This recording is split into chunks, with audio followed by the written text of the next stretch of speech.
Okay, I was saying earlier, everybody has to trash me first. I said from the janitor to the justice of the peace.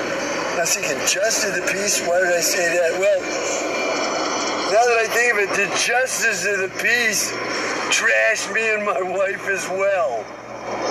We were going to get married. Okay? My wife wanted to remain a virgin till marriage, so after we slept together in the same bed for like a year, no sex, no orgasms, nothing like that, okay? In the same bed together, but we were ready for sex, and so we said, okay, let's go to the justice of the peace and get married. Well, I think we already had set up a church wedding for like a month or two later, right? But we were going to get the marriage over with so we could go ahead with the sex. So, what happens when we arrange to have a justice of the peace marry us, okay? We go down to D.C. court. We were living in D.C. at the time. And what happens?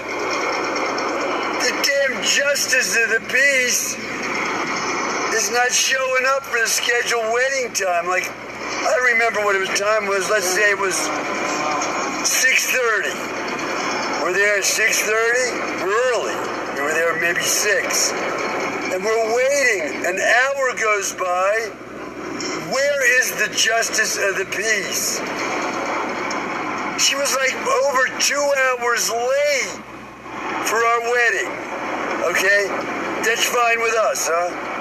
And then what happens? Okay? I say to her, she sees my wife is deaf, and I say, I always interpret for my wife. I'll interpret. Listen, I wasn't being mean, or I just didn't think there would be any argument to this at all. Okay? My wife prefers me as her interpreter. Ask her, she'll tell you every time. Because I understand what she knows and doesn't know, what she's going to understand and not going to understand. Whereas a professional interpreter, he doesn't know that about her, so you can't serve her as interpreter the way I can. So anyway, this justice of this peace is over 2 hours late. We've been sitting there for all that time. This is highly disrespectful of us on our wedding day, right? So I say to her, okay. She said, oh, your wife is deaf. I said, yes. She says, we can provide you an interpreter. I said, no, I'd like to interpret for my wife, okay? And she says, we can't do that. We can't allow you to be interpreter. I said, you're not going to allow me to interpret for my wife? She says, no. So I says, okay, we're calling off the wedding. We don't want to get married here. Bye. Okay? There it is. Even with the justice of the peace, I'm going to be trashed. That woman should not have been over 2 hours late for us on our wedding day. Okay? And then on top of that, maybe I could have understood. We're gonna have to provide you a court-appointed interpreter. Maybe I could have understood that. Had she not been late like that, I don't know. But the woman's attitude from the start was despicable. So we said no and we left. Okay? We got married at a church wedding a couple months later. There it is. We're gonna trash you first. And then we'll say, go ahead. This is everybody. And where's this from?